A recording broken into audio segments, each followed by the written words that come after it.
Hello, everybody, and welcome to my show. It's my show, of course, but I will not be on camera for this one. Instead, I am focusing on my husband, Michael. I did a video recently when Michael turned 69 years old and had all this really great footage of you when you were younger working out. You were actually around 32 years old. And after I put the video up, there was quite a few questions about you and how you started. And I'm going to start with the first one. First of all, is you started working out when you were 19 years old. And the question was, are you genetically big? Or are you just, were you skinny? So tell me about your physique before you started working out. I was skinny. I can only estimate now. I'd be lucky if I was hitting 100 pounds, 150 pounds body weight. I've always been like kind of square, about as tall as what I am wide. No, that's what I'm like right now. I'm square now. What made you want to start working out? I had a younger brother, a year younger than me. He was pretty athletic, swim team in high school, that kind of thing, and he'd been lifting weights for a while. Maybe I just wanted to work out and be like my brother, I don't know. First started out, my daughter was born in November of '74, as I think I said. And my wife and I were living in a rented farmhouse on a dairy farm. We had the whole house. So I had the entire upstairs. I went to a store called Whitmark and bought a 110-pound set of plastic covered weights. I think they must have had concrete or something in them. The bar, it was a cheap bar, maybe. It was just a piece of hollow tubing. Shortly after that, I bought a cheap bench. What was your main focus, your upper body?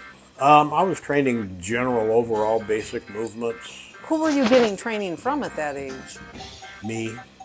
So you're just research and study and see what exercises maybe were good, solid, basic exercises to build from and proper form and that kind of thing. So I just kind of put it together myself. Did you have any kind of support team? No. No support team? Just me. Just you, okay. So when you started then the process of working out, how long before you started noticing any kind of result? God, that's 50 years ago. Well, let's see. I remember one day, the summer of 1975, when one of my coworkers made a comment and asked if I had been lifting weights. Now, getting that compliment, did that inspire you to then push it harder? Well, it surprised me, and I guess, yeah, it probably did influence my interest a little bit more even. How long did it take for you to actually get to be that big? I probably hit my best and maxed out in my mid to late 30s. I know I maxed my bench out. When you were at your max, what was your bicep size? They were up at one point just below 23 inches. As I closed in on 40 years old, my bench began to drop. I was doing mid to late 30s, I was doing a 500-pound bench, and as I closed in on 40, it was a little hard, but the weight started dropping. That 500-pound bench wasn't attainable, it seemed like, for me anymore. And I noticed other capacities as far as lifting goes were starting to drop a little bit too. So it was a gradual process. Okay, so another question that was raised was steroids. Do you take any drugs? No, I started this to do it for health reasons, just to gain weight, gain strength, and I didn't want to ingest anything that I thought might be unhealthy, but I wanted to do it on my own without going down the drug route, so I stayed drug-free with it. So nobody famous that you ever idolized? No.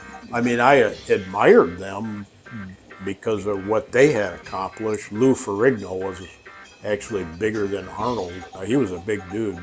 I didn't idolize them. I admired them. What kind of mistakes do you think you made? The things that you're now paying for being older?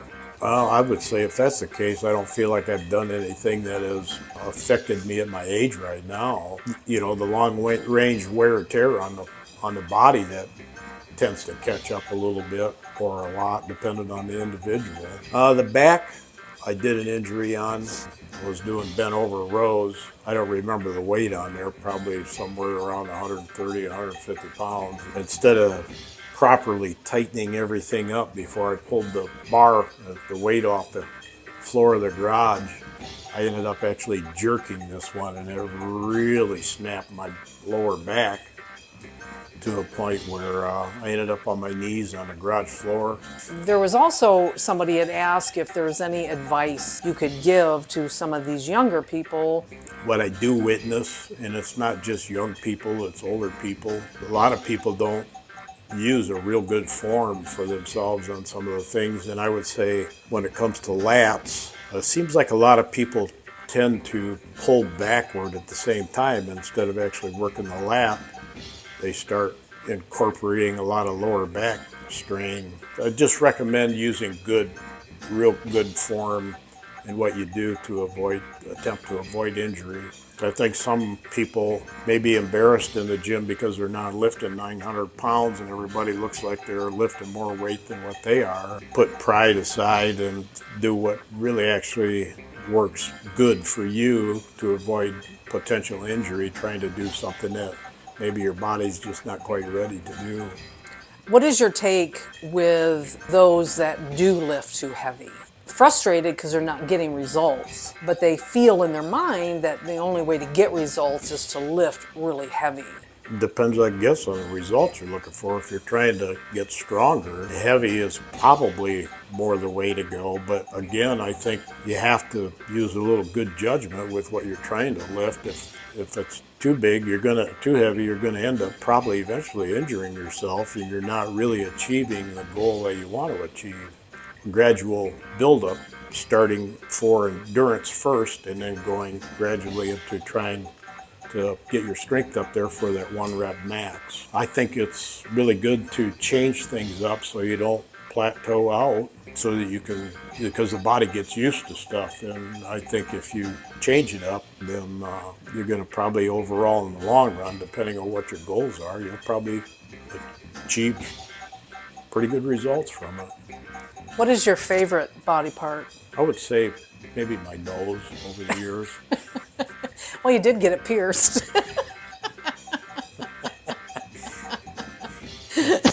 I don't think I have one favorite body part. I think they're all essential, and I think good balance in your build is. Well, you seem to go more for the buys. Maybe the reason I tend toward favoring buys a little is because of noticing that they're not, of course, what they used to be, and doing the best I can to keep what I got left to work with.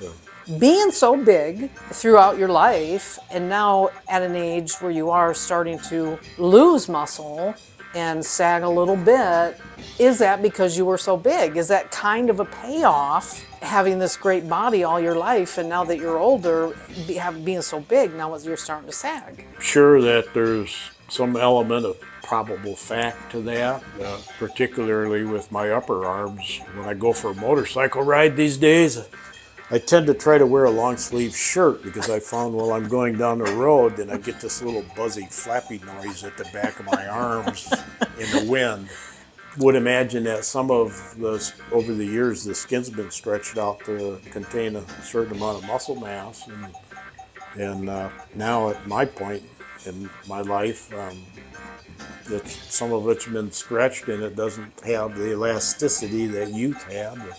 So for cardio, what I did back in the early years, I put my energies into martial arts. It was kind of an aerobic cardio type of an exercise, and I really enjoyed it. Plus I was learning something and I was doing things with my entire body.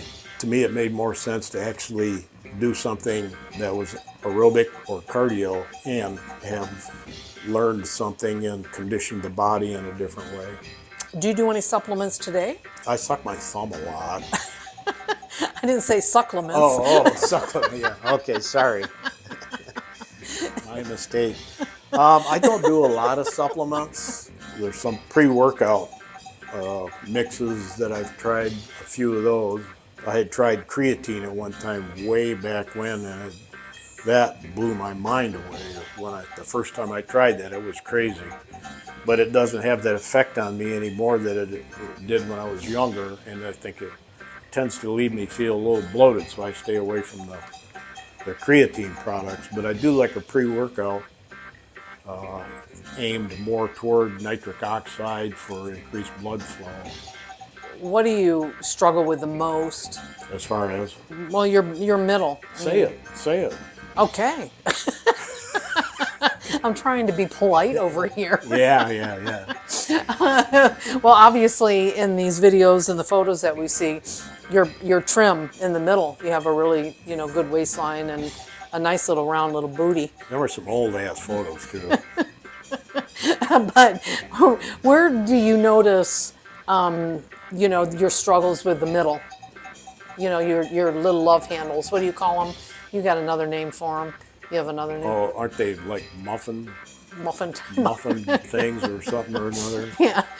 I had made it up to 265 pounds of body weight. Most of my diet consisted of nacho cheese Doritos. Butter.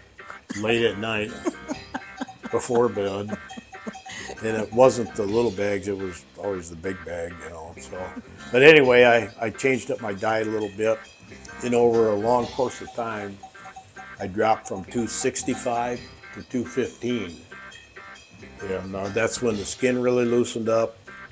And I've gone back up to 225 where I'm stable right now, but I have noticed that it just doesn't seem like no matter what I do, the midsection is an ongoing battle for me. Even though I went from a 42-inch waisted pair of jeans to a 36-inch pair of jeans, there's still too much there really for my happiness, but I guess on some level I've kind of come to term with grips. Grips? Come to term with the grips. That maybe I've reached a point in life that it's just going to be a thing that is what it is, even though we have a good clean diet going. We don't consume alcohol, don't do a lot of sweets, any of that high carb stuff, any of that kind of thing. It just seems like they're there. Getting old. I mean, it's kind of a trip, right? I mean, it's a trip. It's wild that you're, 69 years old. You're almost 70 years old. And now you got a whole year around the sun again for that. But just saying. Don't make me cry on camera, okay? Come on, let's see it. You do a really good cry. Yeah. Yeah. That's only when I'm hungry and I find a hot dog in a dumpster. And when you been down in the dumps and eating out of a garbage can, eating a hot dog out of a garbage can, and you can't afford going to the gym, then you put a little gym in your home. And then maybe a little advice for people that don't have the money for a gym membership. There are many ways that you can work out at home. Real simple basic exercises that can be done. They may not gain you a lot of weight, but if you're an older individual and you realize that you're not gonna put a lot of muscle tissue on, but you want to get in shape, then hey, doing stuff at home is just fine. And it's pretty simple, pretty basic moves. You don't have to buy a lot of stuff. If you got a couple kitchen chairs, if you got a door with 2 knobs on each side, and we started buying the iron plates and a bench, and we bought this great rack over here for doing pull-ups, chin-ups, dips. It's got push-up handle grips down on the bottom. We had a pretty good leg workout going for quite some time, and we have a platform for doing calves, standing calves over here. So you can do it. If you don't want to go to the gym, just spend a few dollars on some plates and a bench and bar and stuff. But just make sure you train safe. At this point in time, at 69 years old, I'm glad, really happy that I've been doing this all my life, because there's still a lot of things that I can do that I don't feel that I would be able to do if I wasn't in the condition that I am at this point in my life. I just feel like the exercise has benefited me so strongly through the course of my lifetime that I can't recommend it hard enough, for anybody that wants to get into it. And what advice would you give to a scrawny little kid like yourself at 18 years old that feels like they would never, ever get to your size? Everybody's body structure is different. I had a friend way back when that he couldn't put on muscle to save his life. So he started training for power, and he became a competitive power lifter, and he did really well with it. So each person is an individual, and not everybody's going to get big. Some people are going to get bigger than others, and I think you should embrace who you are, what you can do for yourself. Just because we are all different, we are all different individuals, and I would have to say every person's, depending on what they put into it, every person's outcome is going to be different from somebody else's. So do it for yourself. That's it. Are you happy? Oh, I am so happy. I'm surprised I'm not pink because I am that tickled.